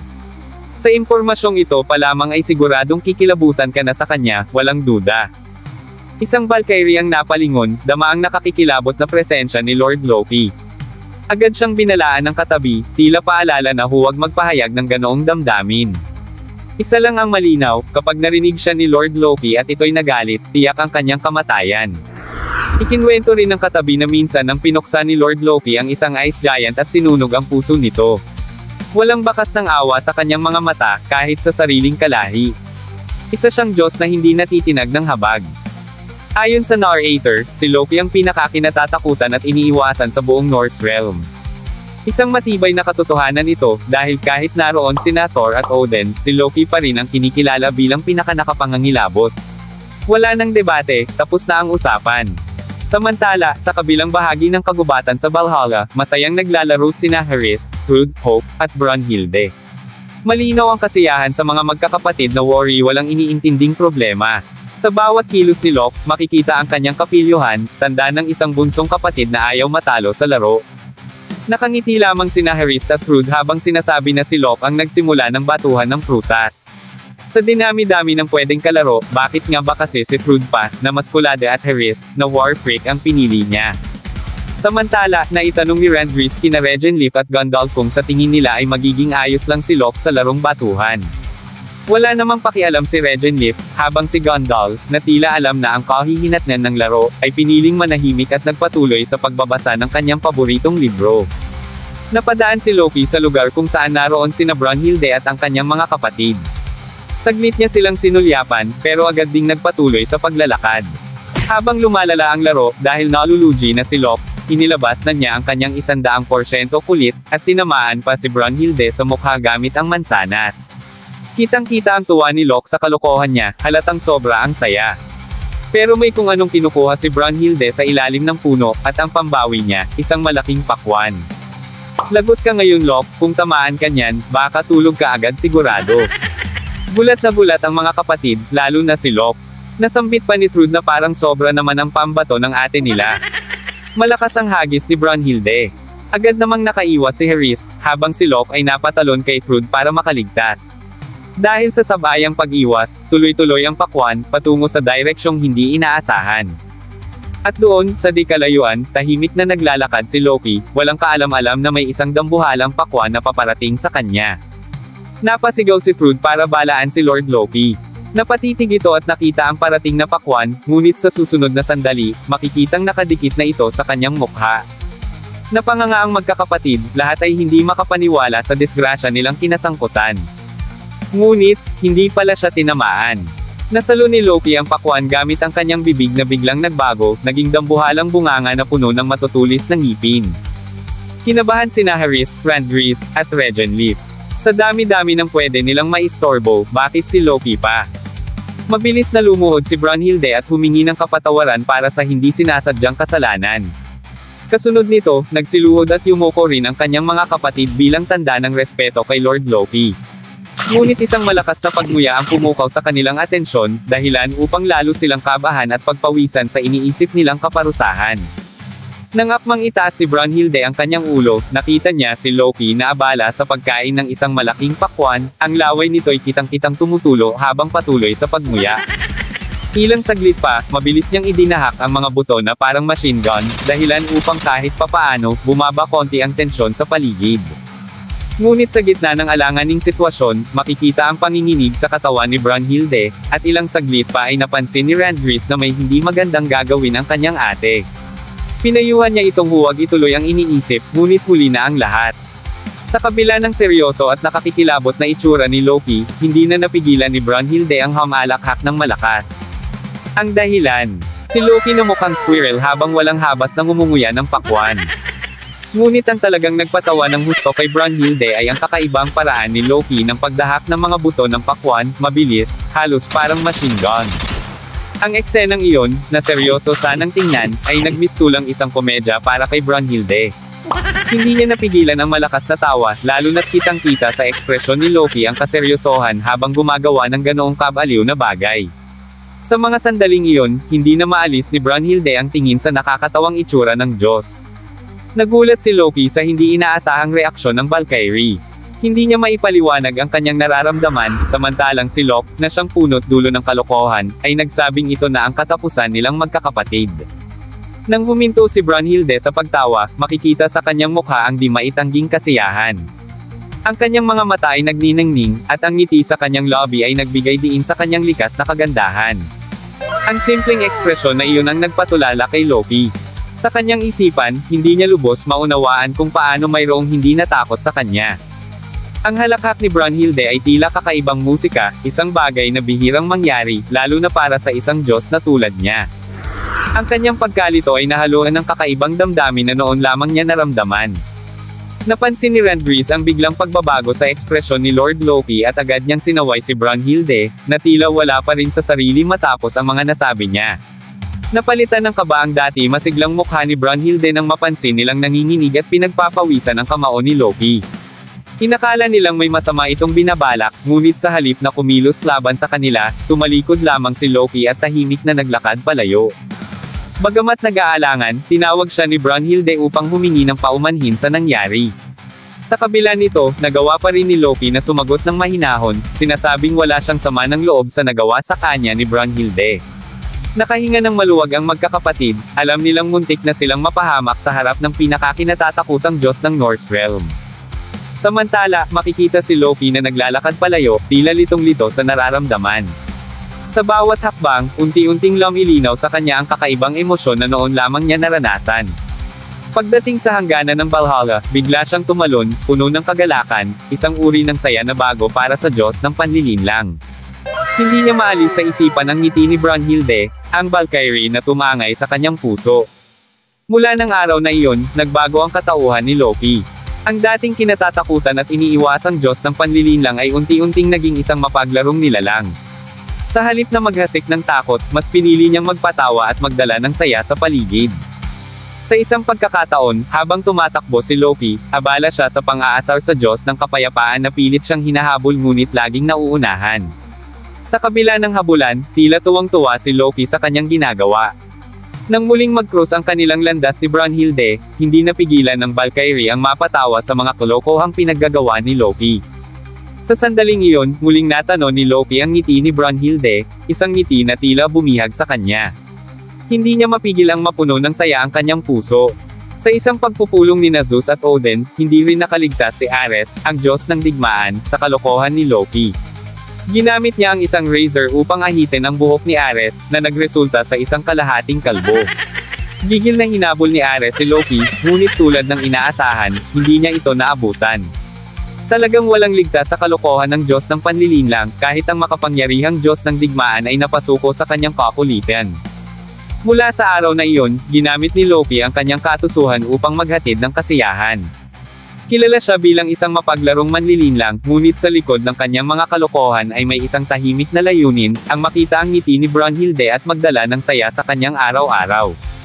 Sa isang pagkakataon, naglalakad si Brunhilde sa isang tahimik na library, bitbit ang ilang libro. Biglang dumating si Loki, patakbong sinunggaban siya at hinaila palayo, paulit-ulit na sinasabing kailangan nilang tumakbo. Nagulat si Brunhilde at nagtanong kung ano ang nangyayari, ngunit sa gitna ng kanilang pagmamadali, ipinaliwanag ni Loki na hiniram niya ang Mjolnir mula kay Thor, isang aksyon na malinaw na nagdulot ng matinding kaguluhan. Habang tumatakbo, lumalakas ang dagindong ng mga kidlat. Nagkaroon ng tensyon nang sa di kalayuan ay makita nila si Thor, galit na galit at naglalabas ng nakakakilabot na enerhiya. Nang papalapit na si Thor, hinaila muli ni Loki si Brunhilde, tumakbo pataas ng hagdan, at sa huli tumalon palabas ng library. Sa kaparangan, parehong humihingal ang dalawa matapos ang matinding pagtakbo. Natatawa si Loki habang iniisip kung paano niya ipaliliwanag kay Thor ang ginawa niyang kalokohan, samantalang si Brunhilde naman ay nagbabalik tanaw sa mga nagdaang kaganapan. Sa kanyang isipan, hindi niya inakalang magagawa ni Loki na kunin ang Mjolnir, isang bagay na higit pa sa mahalaga para kay Thor. Sa pagitan ng paghinga at katahimikan, ramdam ni Loki ang malamig na disiplina ng tingin ni Brunhilde, na tila sinisisi siya sa walang ingat niyang laro. Ngunit sa kabila ng lahat, pinanatili niya ang kanyang mapaglarong anyo. Sa huli, inamin ni Brunhilde na ang pagtakas nila kay Thor ang pinaka-nakakatakot na sandali sa kanyang buhay. At doon niya muling nasilayan ang ngiti ni Brunhilde na matagal na niyang pinapangarap. Sa sandaling iyon, naramdaman ni Loki ang isang hangaring tila hindi niya kayang bitawan, ang makita ang ngiting iyon magpakailanman. Ngunit ang sandaling iyon ay naglaho ng minsang balak niyang dalhan ng bulaklak ang Valkyrie. Habang papalapit, napansin niyang may kasamang lalaki si Brunhilde, isang estrangherong hindi niya kilala. Nahulog mula sa kanyang kamay ang ilang bulaklak na dala niya. Sa unang pagkakataon, nakita niya ang kakaibang ngiti ni Brunhilde, isang ngiti ng tunay na kaligayahan, isang ngiti ng umiibig. Hindi niya napigilan ang pag-usbong ng matinding selos.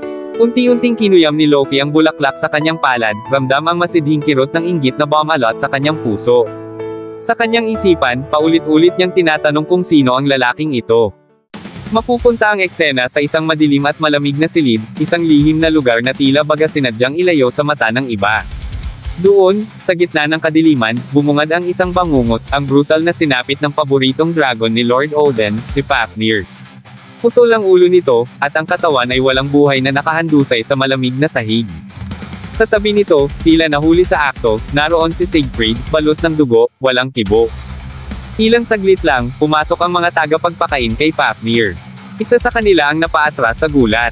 Hindi siya makapaniwala sa nakita, patay na ang dambuhalang dragon. Nagsigawan ng grupo, humihingi ng tulong habang patakbong lumabas ng silid, dala ang takot at pagkabigla. Habang sila'y nagkakagulo, lumakad palabas si Siegfried, tahimik ngunit may kumpiyansang ngiti sa kanyang lobby, isang ngiting tila may alam na hindi alam ng iba.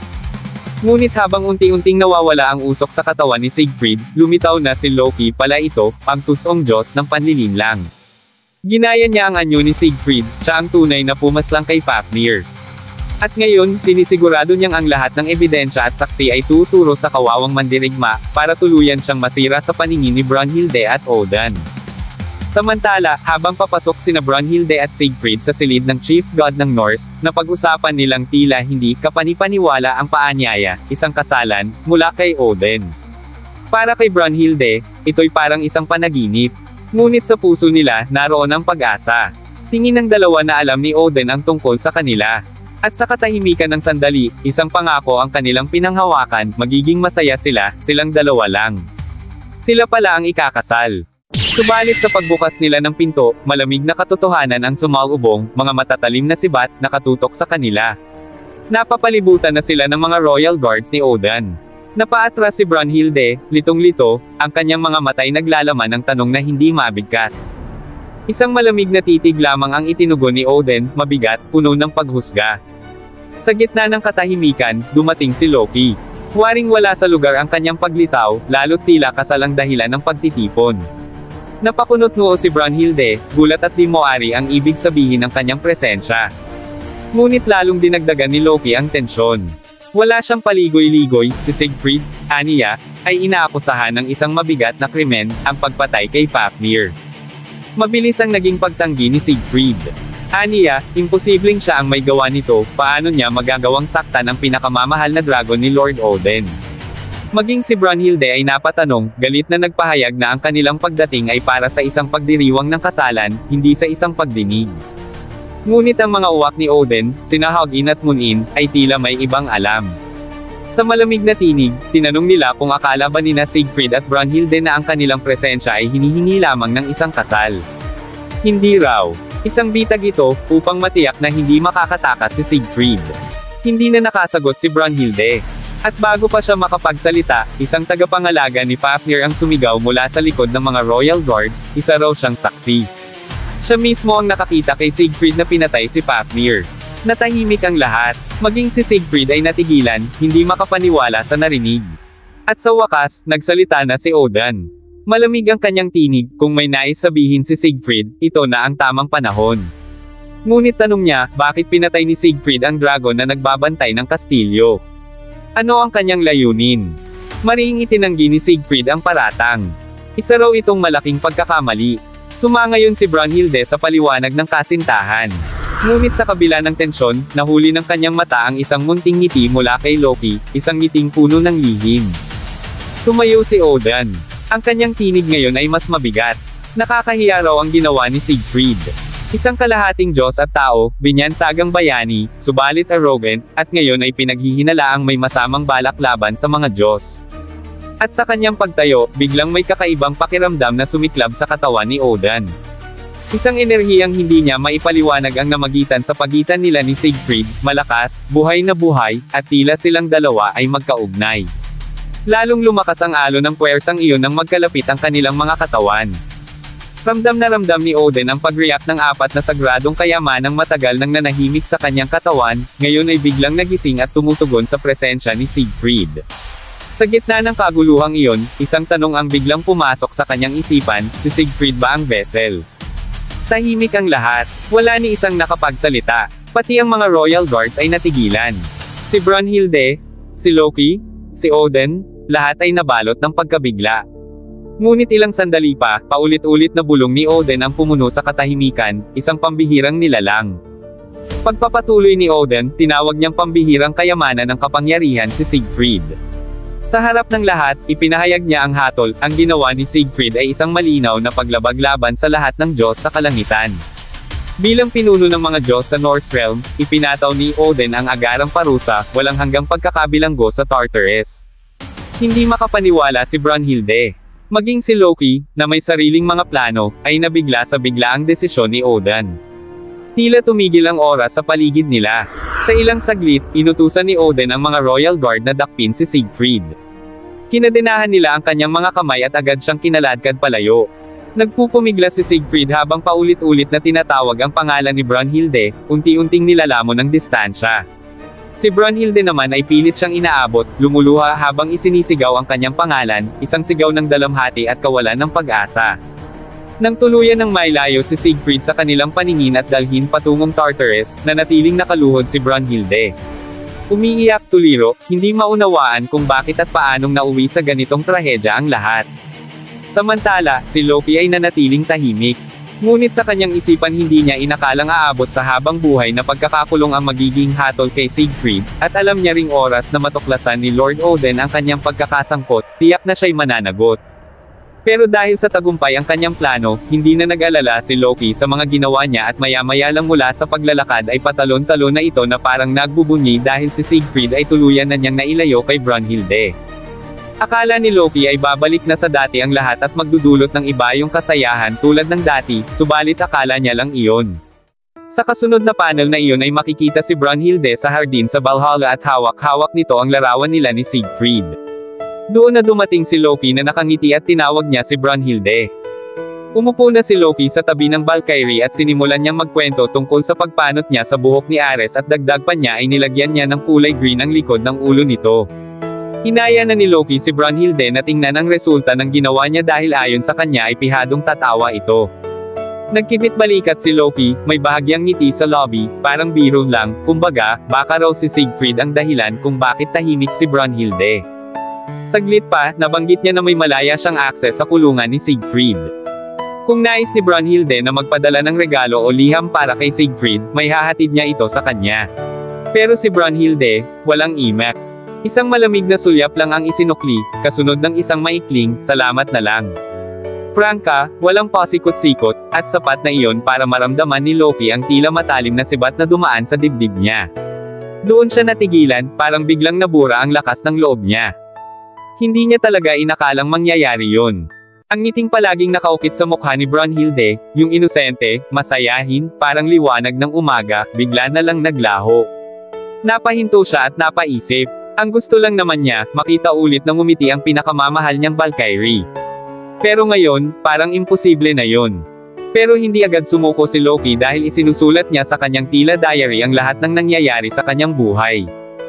Isang tagpo ang paulit-ulit niyang inaalala, ang mga makailang ulit nilang pagkikita ni Brunhilde sa hallway. Muling sinubukan ni Loki na magpatawa, ginamit ang parehong biro tungkol sa pakwan. Ngunit nanatiling walang reaksyon ang mukha ng Valkyrie. Tila ba napagod na ito sa mga dati nilang biroan. Sumubok si Loki ng bago, ang paborito nitong salmiakki pie, sinikap niyang kainin ito ng sabay-sabay, isang katawa-tawang pagsisikap na dati tiyak na makakakuha ng ngiti. Ngunit wala pa ring tugon. Tahimik pa rin si Brunhilde, walang pagbabago. Sa kabila ng lahat, nanatili ang paniniwala ni Loki na muling babalik ang ngiti ng pinakamamahal niya. Muling sumagi sa kanyang alaala ang araw na pinili ni Brunhilde na ipaglaban ang sangkatauhan sa pamamagitan ng Ragnarok, isang pasyang yumanig sa kalangitan, isang pasyang itinuturing na pagtataksil sa sarili niyang mga kapwa-Diyos. Batid ni Loki ang bigat ng desisyong iyon, ang tumutol kay Odin, ang isugol ang sariling buhay, at ang tumindig sa harap ng lahat para sa isang nilalang na kalahating tao at kalahating Diyos, si Siegfried. Subalit kahit na hindi na sila tulad ng dati, palihim pa rin siyang nagmamasid kay Brunhilde, binabantayan ito ng hindi nalalaman ng Valkyrie. At nang baskyusin si Brunhilde, agad siyang naghandang umatake upang wakasan ang kapangahasan ng lapastangan. Ngunit bago pa man siya makakilos, nauna na si Thor, dinapos ang lahat sa isang was-iwas ng kanyang Mjolnir. Napansin naman ni Thor si Loki, tahimik na nakatanaw kay Brunhilde, baka sa mukha ang lungkot, ang dalamhati ng Diyos ng panlilinlang. Sa pag-uumpisa ng Ragnarok, nagtagpo ang kanilang mga mata, dama niya ang tapang at pasyang taglay ng Valkyrie na pinakamamahal niya. At sa gitna ng tensyon, ramdam niya ang isang kakaibang ligaya. Muling bumalik sa alaala ni Loki ang isang pag-uusap nila ni Heracles. Isang simpleng sandali, ngunit hindi niya makalimutan ang tanong ng mandirigma, bakit tila may lungkot sa likod ng mga mata ni Loki kung tunay niyang pinaninindigan ang kanyang paniniwala. Sa gitna ng katahimikan, doon niya nahanap ang kasagutan. Ang lungkot ay hindi nagugat sa kawalan ng tagumpay, kundi sa pagkawala ng isang bagay na hindi kayang ibalik, ang ngiti ng babaeng kanyang pinakamamahal. At nang sa wakas ay tanggapin ni Loki ang katotohanan iyon, unti-unting napuno ng galit ang kanyang dibdib. Isang damdaming itinulak ng pag-ibig. Wala nang natirang rason, wala nang balakid. Tanging apoy ng pagwasak ang natira. Babalik na tayo sa kasalukuyan. Tinamaan sa ulo si Loki ng makapangyarihang bala ni Simo, at agad siyang bumagsak sa malamig na nyebe. Sa Valhalla Arena, sina Heimdall at ang iba pa'y tahimik na nagmamasid. Kitang-kita nila ang tama ni Loki, at batay sa itsura ng kanyang katawan, tila ba tuluyan na siyang pumanaw. Ngunit hindi iyon ang wakas. Sa kasunod na panel, makikita natin si Simo. Sa kanyang likuran, isang kuneho ang nakatitig sa kanyang direksyon. Tahimik itong nagbago ng anyo, at mula sa maitim na usok, unti-unting lumitaw ang orihinal na Loki. At ngayon, handa na siyang palihim na tapusin ang sniper ng sangkatauhan. At dito na nagtapos, alam kong bitin ka sa kwentuhan natin, kaya sorry na agad. What's up mga Coops, Manga Moto nagbabalik. Record of Ragnarok Kabanata 104. Pagkukulang at pagtubos. Sa pagbubukas ng kabanata, agad tayong sinalubong ng isang malagim na tanawin, ang ilan sa mga clone na nilikha ni Loki ay nagkalat sa puting kapatagan ng nyebe, walang buhay. Isa-isang naglalaho ang mga ito, unti-unting nagiging usok, hanggang sa tuluyang maglaho at mag-iwan ng maitim na alangas-ngas sa hangin. Ang tanging natira, ay ang clone ni Loki, nakabulagta, malamig at hindi na gumagalaw sa gitna ng puting nyebe. Mula sa kamay nito, makikitang unti-unting umaangat ang itim na usok na tila nagmumula sa Divine Ring, isang nakakakilabot na paalala ng kapangyarihang ginamit sa panlilinlang. Sa arena, buong sigasig na inanunsyo ni Heimdall ang hindi inaasahang pagbagsak ng napakaraming clone na nilikha ni Loki. Ayon sa kanya, maaaring ito na ang katapusan ng round na to. Ang bala ni Simo Heiha ay direktang tumama sa ulo ni Loki, isang tira mula sa hindi masukat na distansya. Isang perpektong pagbaril, na sa isang iglap ay gumimbal sa buong arena. Nagulantang ang mga Diyos na nanunood. Ang kanilang tiwala kay Loki ay tila gumuho sa isang segundo.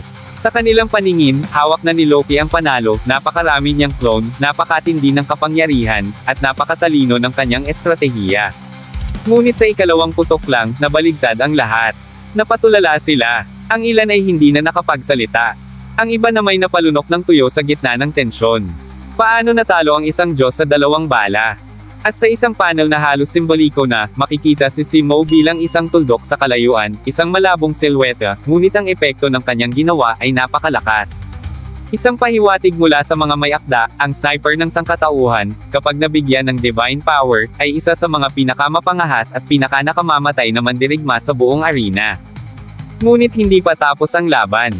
Habang natutukoy na ni Loki ang eksaktong kinaroroonan ni Simo, unti-unti na siyang naghahanda. Hindi na siya padalos-dalos. Alam niyang isang maling galaw lang, maaaring maging katapusan niya ito.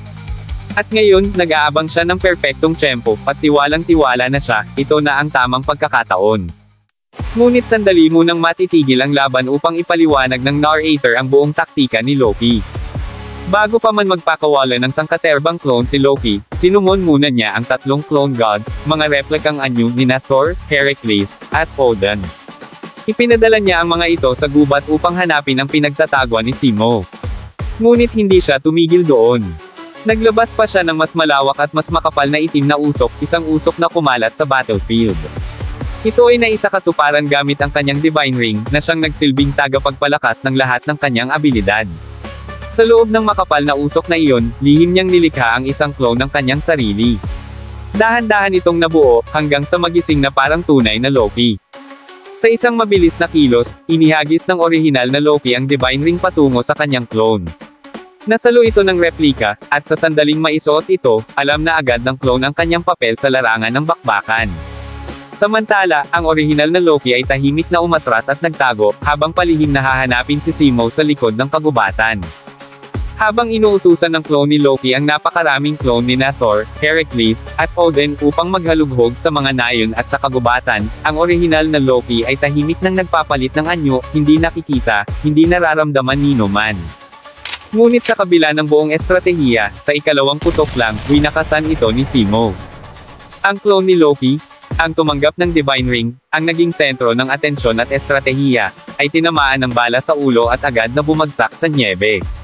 Hindi man lang nakapalag, walang hiyaw, walang laban, isang katahimikan ang namayani. At mula sa di kalayuan, isang matinding puot ang sumiklab sa puso ni Loki. Bad trip sa pagkatalo, galit sa pagkabigo, galit sa pagkamatay ng sarili niyang clone na ginugol niya ng kapangyarihan at plano. Ngunit sa kanyang puso, alam niyang wala siyang magagawa. Ang kalaban niyang si Zemo ay hindi isang ordinaryong mortal. Kasabay ng pagbagsak ng clone ni Loki sa makapal na nyebe, isang bagong piraso ng katotohanan ang unti-unting isiniwalat, isang kapirasong liwanag sa kabuuang misteryo ng Diyos ng panlilinlang. Matagal nang alam ng ilan ang tungkol sa Heimskringla, isang pambihirang kakayahan ni Loki na nagbibigay sa kanya ng kapangyarihang lumikha ng mga clone. Mga clone na kayang maghasik ng kalituhan, magtakip ng tunay na intensyon, at manipulahin ang buong larangan ng labanan. Ngunit ngayon, higit pa roon ang ibubunyag. Dahil sa likod ng abilidad na ito ay may tatlong iba pang kakayahang matagal nang nakatago sa anino, hindi pa isinasambit sa kahit sinong nilalang. Una, ang tinatawag na False God Shadow. Isang uri ng clone, ngunit hindi basta ordinaryong replika. Ang nilalang na nililikas sa pamamagitan nito ay may kapangyarihang kapantay mismo ni Loki, hindi kalahati, hindi bahagi, kundi buong lakas na kasing bigat ng orihinal. Ito ang uri ng clone na humarap mismo kay Zemo sa laban. Ikalawa, ang People of the Nine Worlds ni Heimar. Sa kakayahang ito, ang bawat nilikhang clone ni Loki ay hindi lang pisikal na anyo. Ang kanilang paningin, pakiramdam, at karanasan ay naipapasa rin sa utak ng orihinal. Parang iisang utak ang kumukonekta sa daan-daang mata. Lahat ng nasasaksihan ng mga clone ay agad na naibabahagi kay Loki, sa real time. Isang mala CCTV na abilidad. Ikatlo, ang kakayahang ngayon unti-unting ipinapakita sa mismong panel kung saan ang isang tila inosenteng rabbit clone ay tahimik na nakapwesto sa likuran ni Zemo. Ito ang Gate of Resurrection Enderlafa. Sa abilidad na ito, nagagawang gawing portal ni Loki ang kahit anong clone na konektado pa sa kanyang kamalayan. Maaari siyang lumitaw mula rito, anumang oras, kahit gaano pa kalayo ang distansya. Kaya't kahit nasa malayong lokasyon ang kanyang katawan, may paraan siyang mapunta sa mismong harapan ng kanyang target. Ang rabbit clone na ito ay hindi basta patibong, isa itong lagusan. At ito ang nagpapaliwanag kung bakit, kahit imposibleng makalapit si Loki nang hindi napapansin, ay naroon siya sa mismong likuran ni Zemo, nakahanda, nagbabantang umatake. Planado na sana ang lahat. Ang lugar ng labanan ay perpektong pabor kay Loki. Isang entablado kung saan maaaring gamitin ang kanyang mga sikreto ng walang balakid. Ngunit may isang malaking pagkukulang, isang butas sa plano. Hindi niya inasahan ang tunay na lakas ng kalaban. Mas matindi, mas malalim, at mas mabangis kaysa sa inaakala niya. Ngayon, sa gitna ng laban, si Loki mismo ay pinapawisan, hindi dahil sa takot, kundi dahil sa pagkagulat. Mula pa sa simula, labis na minaliit ni Loki si Zemo, inakala niyang mahina ang tao at madaling tapusin. Pero ngayon niya lang napagtanto ang katotohanan. Ang lakas ng kalaban ay higit pa sa kahit anong inaasahan niya. Naalala niya ang ginawa ng sniper, ang isang bala na pumuksa sa napakarami niyang clone. At ang isa pa, na tuluyang dumurog sa kanyang clone, isang replikang kasing lakas niya, ngunit hindi rin nagtagumpay. Sa isipan ni Loki, unti-unting humuhubog ang tanong. Ito ba ang tunay na dahilan kung bakit pinili ni Brunhilde si Zemo? Siya ba talaga ang itinalaga upang tapusin siya? Alam niyang hindi sapat ang mga clone. Hindi sapat ang panlilinlang. Ngayon, baka kailanganin na niyang siya mismo ang kumilos upang harapin ang sniper. Samantala, si Zemo, bagamat walang kaalaman sa lawak ng kakayahan ni Loki, ay tila may kutob na. Matamang nakatitig sa tinamaan niyang kalaban. Hindi niya inaalis ang tingin, waring nararamdaman na may kakaiba. At para kay Loki, ito na ang tamang sandali. Ilang segundo na lang, at ang clone ay magiging maitim na usok. Kapag nangyari iyon, tiyak na mauunawaan ni Zemo na peke ang kanyang napatay, kaya kailangan niyang kumilos ngayon na. Sinubukan niyang gamitin ang Gate of Resurrection upang lumitaw mula sa katawan ng clone, ngunit huli na, patay na ito. Naputol na ang koneksyon. At higit pa roon, nawala rin ang pinakamahalagang bagay, ang kanyang Divine Ring, na ngayon ay hindi na niya maaaring makuha. Sa pagkawala ng Divine Ring sa kanyang poder, lumitaw ang isa pang limitasyon. Kung wala sa kanyang kontrol ang Andvaronic Ring, 4 na clone lamang ang kaya niyang panatilihing buhay at aktibo sa gitna ng labanan. Ang 4 na apoy, ito ang sumisimbolo sa tanging bilang ng clone na kaya niyang ilabas sa ngayon. Muling napaisip si Loki. Tahimik na sumagi sa kanyang isipan ang tanong. Sapat ba ang 4 na ito, upang pabagsakin ang sniper ng sangkatauhan? Habang lumilipas ang mahahalagang segundo, hindi mapakali si Loki. Sunod-sunod ang mga kalkulasyon sa kanyang isipan, mga plano, posibilidad, at desperadong paraan para makabawi. Alam niyang nauubos na ang kanyang oras. Ang sitwasyon ay hindi na pabor sa kanya. Samantala, si Zemo, ay nanatiling matatag. Hindi inaalis ang titig sa katawang kanyang tinamaan, wala ni katiting na pagkurap sa kanyang mga mata, waring naghihintay ng tiyak na kumpirmasyon. At sa gitna ng tensyon, sa wakas, isang ideya ang sumiklab sa isipan ng Diyos ng panlilinlang. Unti-unting naglaho ang hawak niyang sandata at bulong niya sa sarili. Panoorin mo ito, Brunhilde. Sabay luhod, at sa magkabilang palad, ginamit niyang muli ang kanyang ability na Heimskringla. Binigyan din ng narrator na kapag ang isang nilalang ay naiipit at naitutulak sa kanyang sukdulang hangganan, walang pinagkaiba, Diyos man o tao, may mga pagkakataong nakakamit nila ang hindi masukat na pag-angkop, kahit sa pinakamalupit na sitwasyong kinasadlakan nila. At sa ngayon, ang pinakamatuso sa buong Valhalla, ay isinagawa na ang pinakamapanganib na bitag ng kanyang buhay. At sa mismong sandaling iyon, si Loki ay tuluyang nilamon ng sarili niyang maitim na usok. Sa kabilang dako, nanatiling alerto si Zemo, nakaupo at hindi inaalis ang tingin sa kanyang harapan. Ngunit biglang naramdaman niya ang presensya sa kanyang likuran, isang paa na marahan ngunit matatag na tumapak sa nyebe. Agad siyang lumingon. Isang clone ni Heracles, buhay at mabilis na kumilos. Hindi na nag-aksaya ng oras ang clone na Heracles. Agad itong sumugod ng buong puwersa. Mula sa himpapawid ng entablado, kitang-kita ni Heimdall ang lahat. Nabigla siya, buhay pa si Loki. Tanong niya sa sarili. Sapagkat kung may buhay na clone, nangangahulugang buhay pa ang pinagmulan nito. Naguguluhan ang lahat ng nanunood sa Valhalla. Ang alam ng lahat, si Loki ay patay na. Ngunit narito, isang clone ni Heracles ang bigla na lamang lumitaw. Maging sina Brunhilde at Buddha ay hindi makapaniwala sa bilis ng pangyayari. Muling bumalik ang atensyon sa sniper ng sangkatauhan. Mabilis ang kilos ni Zemo, nag-reload ng kanyang baril at agad na nagpaputok sa paparating na kalaban. Isang tama, isang butas sa katawan. At sa isang iglap, natapos ang buhay ng clone ni Heracles. Pero hindi pa tapos ang lahat. Mula sa likuran, nagtalsikan ang nyebe. Lumabas si Loki kasama ang clone ni Thor, at sabay silang umatake ng buong lakas, walang pag-aalinlangan. Nanlamig si Brunhilde sa kanyang kinatatayuan. Ramdam niya ang panganib na ngayon ay bumalot kay Zemo. Habang ang ibang mga Diyos, lalo na si Ares, ay hindi maitago ang tuwa. Sa kanilang paningin, muling bumalik ang Diyos ng panlilinlang, at ngayon, nasa likod na mismo ng kanyang target. Ang sitwasyon ni Zemo ay nasa bingit ng kapahamakan. Masyado nang malapit ang kalaban. Halos wala na siyang espasyong magalawan. Ngunit sa huling panel, isang epic moment. Nagsalita ang mamamatay ng clone ni Heracles. Sa katawan ng kalabang may kalahating mukha ni Loki, marahang maririnig ang mga katagang. Ang papatay kay Zemo, ay ako. At dito na nagtapos, alam kong bitin ka sa kwentuhan natin, kaya sorry na agad. What's up mga Koops, Manga Moto nagbabalik. Record of Ragnarok Kabanata 105. 7 minuto at 49 na segundo. Sa simula ng full chapter 105, makikita sa gitna ng mesa ang isang teapot, isang tasa, at samut-saring masasarap na tinapay, maayos na nakaayos na parang isang tahimik na hapon. Ilang saglit pa'y maririnig ang paghigop ng tsaa mula sa isang lalaki. Walang iba kundi si Jack.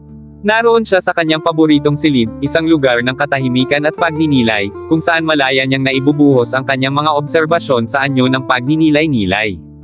Sa sandaling iyon, isiniwalat ni Jack ang kanyang nasaksihan sa ika-11 laban. Para sa kanya, ang plano ni Loki ay isang tunay na kasuklam-suklam na balak, isang mapanlinlang na estratehiyang ubod ng tuso, na kahit siya na may kakayahang makita ang tunay na kulay ng emosyon ng isang nilalang ay nabiktima pa rin. Oo, kinopya ni Loki ang anyo at lakas ng 3 kilalang Diyos. Ngunit ang higit na nakapangingilabot, ay ang paggamit niya ng teknik na tinatawag na Vaedrung. Ang kanyang clone, na siyang ginamitan ng teknik na ito, ay hindi lamang kamukha ng orihinal. Maging ang kulay ng emosyon nito ay eksaktong tumugma, isang bagay na hindi pa niya nasaksihan noon. Napagtanto ni Jack na ang Vaedrung ay isang pambihirang abilidad, nakakakilabot at halos imposibleng labanan. Kung sakali raw na siya ang humarap kay Loki sa round 11, inamin niya ng buong pagpapakumbaba na wala siyang kalaban-laban sa ganoong antas ng panlilinlang. Ngunit higit sa lahat, ang tunay na gumimbal sa kanyang damdamin ay hindi lamang ang teknik ni Loki, kundi ang mga sumunod na pangyayari. Mga panlilinlang na magkakapatong, mga emosyong nagsama-sama, at sa dulo, ang pagtagpo ng pag-ibig at paninindigan. Hanggang ngayon, sa bawat pagbabalik tanaw ni Jack, naninindig pa rin ang kanyang balahibo. At sa pagtatapos ng kanyang pagsasalaysay, binigyang diin ni Jack na ang laban ng round 11, na tumagal lamang ng 7 minuto at 49 na segundo, ay naging bahagi na ng mga alamat. Para sa kanya, ang pagsasama ng pagkatao at pagkadyos, ang kanilang emosyon, sakripisyo, at pagkatao, ay ang pinakamataas na anyo ng sining. Muling bumalik ang tagpo sa gitna ng matinding labanan. Mula sa itaas, isang ibon ng tahimik na nakamasid sa kaguluhan sa ibaba, tila tagapagbalita ng kamatayan. Sa parehong sandali, sabay na umatake sina Loki at ang clone ni Thor mula sa likuran ni Zemo. Ngunit sa kabila ng paparating na panganib, nanatiling nakatuon ang atensyon ni Zemo sa isang bagay, ang nakahandusay na katawan ng clone ni Heracles. Hindi niya inaalis ang tingin, waring may kutob na may kakaiba sa eksenang iyon.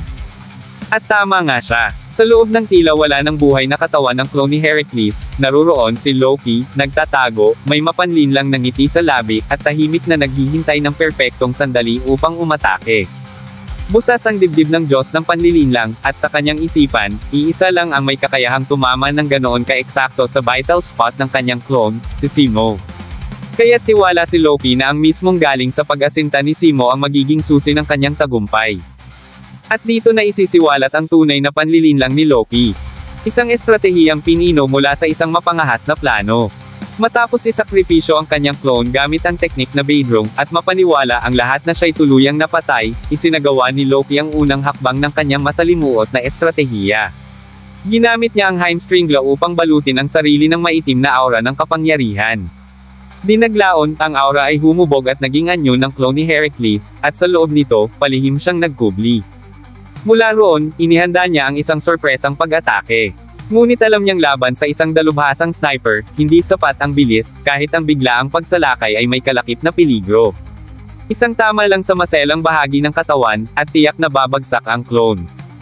Ngunit narito ang tunay na tusong bahagi ng kanyang plano, hindi nakaayon sa tamang anatomical na posisyon ang mga vital organs ni Loki habang siya'y nakatago sa loob ng clone. Kaya't kahit tamaan ito sa mga karaniwang tinuturing na vital spots tulad ng puso at utak, bahagyang lilihis ang bala mula sa tunay na lokasyon ng kanyang lamang loob, isang kalkuladong pagbabaluktot sa loika ng katawan upang makaligtas. Batid ni Loki ang panganib. Alam niyang kahit isang maliit na pagkakamali ay maaaring magtapos sa kanyang kamatayan. Ngunit lubos ang kanyang kumpiyansa, dahil sa mismong kasanayan ni Zemo. Ang perpektong pag-asinta ng sniper ang dahilan kung bakit siya nakaligtas. Dahil tinamaan nito ang eksaktong vital point ng clone, pero hindi ang sa kanya. Ngunit hindi pa roon nagtatapos ang kanyang panlilinlang. Habang nagkukubli sa loob ng katawan ng clone ni Heracles, bago pa man umabot sa kasalukuyang tensyon, lihim nang naghanda si Loki ng mga reserba, mga karagdagang clone na maingat niyang ibinaon sa ilalim ng lupa. Nakatago ang mga ito sa mga posisyong imposibleng mapansin agad, lalo na ng isang sniper. Sila ang mga kopya ni Loki at Thor, na sa mismong sandaling iyon, ay sabay-sabay lumitaw sa likuran ni Zemo. At habang patuloy silang lumalapit, si Loki, sa loob ng kanyang pinagtataguan, ay kumbinsidong malapit nang matapos ang laban. Ang plano, sa sandaling tumalikod si Zemo upang harapin ang dalawang clone at itutok ang kanyang baril, doon nalalabas ang tunay na Loki mula sa katawan ni Heracles. At sa mismong sandaling iyon, isang mabilis, mapanlinlang, at tiyak na nakamamatay na pag-atake, iyan ang binabalak ni Loki. Isang biglaang pagputol sa ulo ng tinaguriang sniper ng sangkatauhan. At sa gitna ng kaguluhan ng bakbakan, naniniwala siyang isisilang ang pinakadakila niyang panlilinlang. Muling bumalik ang tagpo sa kasalukuyang laban. Sa panahong ito, doon lamang tunay na napagtanto ni Loki ang isang bagay na hindi niya kailanman inaasahan, na sa lahat ng nilalang na kanyang hinarap, si Zemo ang pinakamapanganib. At sa gitna ng pagbubuo ng konklusyong ito sa kanyang isipan, muling namataan ang isang maitim na ibon na umiikot sa himpapawid. Isa ito sa mga lihim na clone ni Loki, ang ika-4. Tahimik itong lumilipad sa ere upang bigyan si Loki ng mas malinaw na tanawin ng labanan. Isang mata sa langit, tagapagsiyasat ng perpektong tiyempo. Sa kanyang kalkulasyon, sapat na ang lahat. Sa oras na tumalikod na si Zemo upang harapin ang dalawang clone na papalapit mula sa kanyang likuran, iyon ang hudyat na kanyang hinihintay, ang simula ng pagtatapos. Ngunit hindi iyon ang kanyang nasilayan. Sa halip, nakatutok si Zemo sa katawan ng nakahandusay na clone ni Heracles, ang pinagtatagwan ni Loki. Maingat niyang inalis ang lumang bala mula sa kanyang bolt-action rifle, walang bahid ng pagmamadali o kaba. Sa bawat galaw ni Zemo, dama ang katahimikan ng kamatayan. Hindi pa rin umaalis ang kanyang asinta sa bangkay na clone. Para sa kanya, hanggat hindi ito nagiging maitim na usok, nananatili itong banta. Para kay Loki, nagsimula ng mabuo ang pangamba. Mabilis na nanlaki ang kanyang mga mata, at isang malamig na kaba ang gumapang sa kanyang kalamnan. Wala pa ring kumpirmasyon ng tagumpay. Sa halip na pumasok sa bitag, tila nabasa ni Zemo ang lahat. Sa bawat segundo, pakiramdam ni Loki ay siya ang tinutunaw ng sariling estratehiya. Napupuno ng tanong ang kanyang isipan, nabulag ba siya ng tiwala sa plano? May nawala bang detalye sa kanyang paningin, na siya namang nakita ng sniper? Samantala, sa VIP room ng Valhalla Arena, tumindi ang tensyon. Si Ares ay puno ng galit at pagkasabik. Sa kanyang paningin, isang pagkakamali ang ginagawa ni Zemo, hindi raw nito alam na nasa likuran na nito ang tunay na panganib. Nananatili ang sniper sa kanyang posisyon, gayunman, alerto pa rin siya sa paligid. Lalong tumindi ang kaba ni Loki. Hindi na niya alam kung dapat pa bang ipagpatuloy ang plano. Ngunit alam niyang hindi na siya makakabalik pa. At saka dumating ang sandali. Muling ginamit ni Zemo ang Reaper's Contract, isang kasunduan sa pagitan ng buhay at kamatayan. Ang pinili niyang bala, ang kanyang sariling pancreas. Isa na namang bahagi ng sarili ang isinakripisyo. Maingat niyang inihanda ang kanyang rifle, gamit ang sariling organ, at inihanda ang huling putok. Ngunit bago pa man makalabit ang gatilyo, agad na kumilos si Loki. Ipinalapit niya ang kanyang ibon mula sa himpapawid, bumulusok ito papalapit kay Zemo, agad siyang lumipat patungo rito, isang biglaang spatial shift mula sa katawan ng clone patungong sa ibon. Kasabay ng kanyang paglisan, unti-unting naging maitim na usok ang katawan ni Heracles, tanda ng kanyang pag-alis. Wala nang banta sa harap ng sniper. Gamit ang Gate of Resurrection, agad na lumitaw si Loki sa himpapawid. Isang mabilisang paglabas, isang huling pag-atake. Naglabas siya ng sandata, at sa kanyang paniniwala, ito na ang huling pagkakataong maaari niyang kunin ang tagumpay. Dahil ang maingat niyang plano, ay hindi naganap sa paraang inaasahan niya. Napanganga ang mga Diyos, maging sina Heimdall, Brunhilde, Buddha, at maging ang mga Greek gods ay hindi makapaniwala sa biglaan at mapangahas na galaw ng Diyos ng panlilinlang. Mula sa itaas, buong lakas na bumulusok pababa si Loki. At sa mismong sandaling iyon, isang putok ang umalangaw-ngaw sa hangin. Mula sa sniper na nanatiling matatag sa kabila ng lahat. Isang bala ang kumawala, sumiklab sa ere, at sabay sa pag-atake ni Loki. Doon nagsalubong ang bala at sandata, ang banggaan ng dalawang kapalarang magkalaban. Sa isang iglap, ang bala ay nasa harapan na ni Loki. At sa loob lamang ng segundo, tumama ito sa kanyang noo. Walang palya, walang sagabal, wala nang pagkakataon upang magbago ng tadhana. Tila ba bumagal ang takbo ng oras. Sa mga huling sandali ng kanyang buhay, isang mukha ang agad na sumagi sa isipan ni Loki, ang kay Brunhilde. Ang babaeng minsang nagbigay ng ngiti sa kanya, at sa bawat ngiting sumunod mula noon, doon niya natagpuan ang kakaibang saya na noon lang niya nadama. Sa puso at isipan ni Loki, iisa lamang ang sigaw, sana'y nasabi niya noon pa, na mahal niya ito. Sa Valhalla Arena, kitang-kita ang pag-aalala sa mga mata ni Brunhilde. Tahimik ang paligid, ngunit ipinahiwatig ng mga may akda na sa kabila ng lahat, may masidhing ugnayang namagitan sa kanila, hindi bilang magkasintahan, kundi bilang dalawang dating magkaibigan na may matibay at masayang pinagsamahan. Isang koneksyong kailan may hindi nabigkas, ngunit dama hanggang sa huling hininga. Sa pagtagos ng bala sa ulo ni Loki, kasabay nito ang pagtama ng kanyang sandata kay Zemo.